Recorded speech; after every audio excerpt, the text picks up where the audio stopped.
Capítulo 1. As transformações mentais demoram e não são fáceis. Demandam um esforço constante. Dalai Lama. Algumas lembranças da infância e adolescência. Quando criança, morava em Santos, São Paulo, cidade onde nasci. A temperatura era bem mais baixa do que em Salvador, onde fui morar aos 6 anos de idade. Isso agravava uma fraqueza que sentia, a qual minha garganta inflamava, tendo febre constantemente, sempre tendo que ser levado às pressas ao pronto-socorro. Eu tinha desde pequeno muitas visões interessantes. Algumas delas me foram lembradas por minha mãe e minha avó. Numa dessas crises, eu comentei que me vi flutuando acima do corpo. Via tudo o que acontecia. Umas pessoas de branco. Eu pensava que eram médicos e perguntava à minha mãe sobre essas pessoas. Ela comentava que eram anjos que vinham me ajudar, preocupada, claro, com essas visões. Durante toda a minha infância, eu senti várias coisas estranhas. Hoje sei o que são, mas na época elas me apavoravam. Eu acordava no meio do sono e não conseguia me movimentar, tentava falar, a voz não saía. É aquela sensação que muitos acham horrível e é muito comum acontecer, a catalepsia projetiva. Eu cheguei a pensar que tinha algum problema, pois foram muitas as vezes que fiquei nesse estado. Eu vejo tantas pessoas passando pela catalepsia projetiva e acharem que são pesadelos. O cérebro interpreta assim por falta de informação, mas depois de um tempo, quando aprendemos a dominar melhor o processo, quando chega uma catalepsia projetiva, o projetor já experiente fica feliz, pois é praticamente meio caminho para a projeção consciente. Quando tinha 10 anos, eu tive a minha primeira experiência de clarividência. Ela começou durante uma catalepsia projetiva. Eu estava sonhando que minha casa estava repleta de pessoas. Era uma festa. Eu estava sentado na minha cama, um beliche, e eu dormia na parte de cima. Da minha cama, eu via todo o corredor, cheio de pessoas caminhando, rindo e se divertindo pela casa.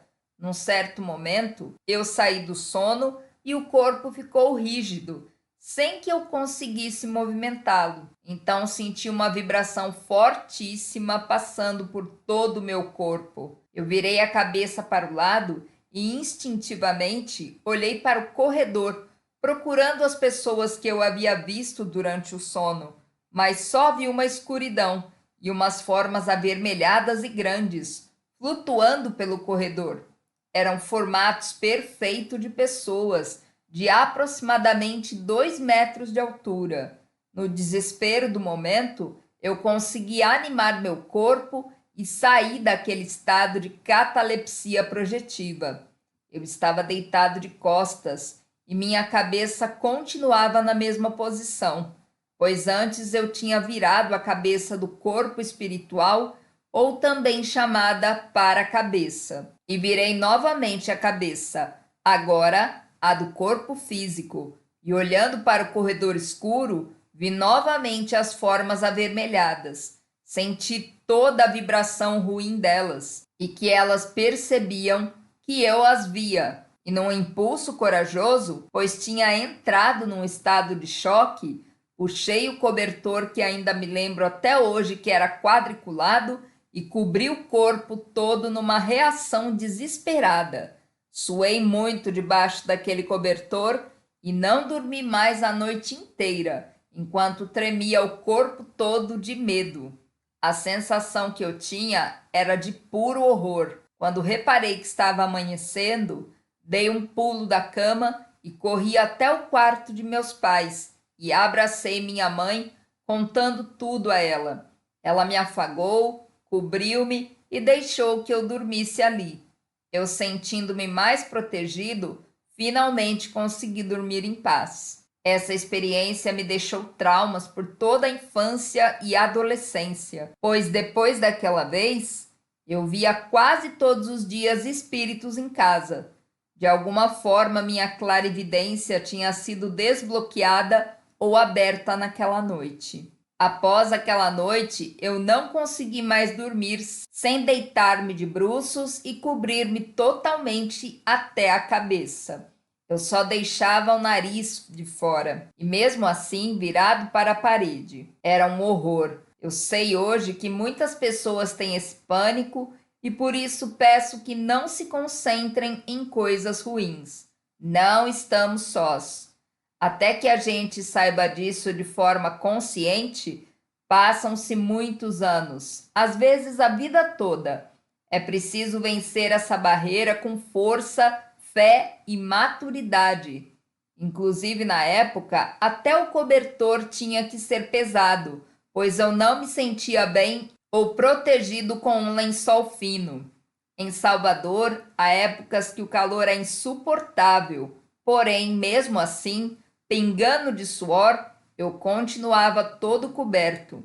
Não conseguia dormir por causa do calor, mas ficar descoberto era algo que não se passava pela minha cabeça. E ver aqueles monstros grandes e avermelhados andando pelo corredor era algo que não queria de forma alguma. Dessa forma, eu acabei bloqueando aos poucos minha clarividência e possivelmente a minha capacidade natural de sair do corpo desde menino, capacidade que devo ter desenvolvido em outras vidas. O ouvinte verá mais para diante o tanto que tive que trabalhar energias para conseguir me afastar do corpo, e isso acontece até hoje.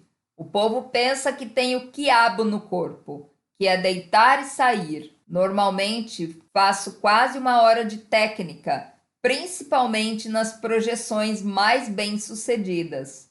Aos 13 anos, já morando no bairro de Itapuã, também em Salvador, tive uma experiência interessante que me ajudou a começar a superar o trauma.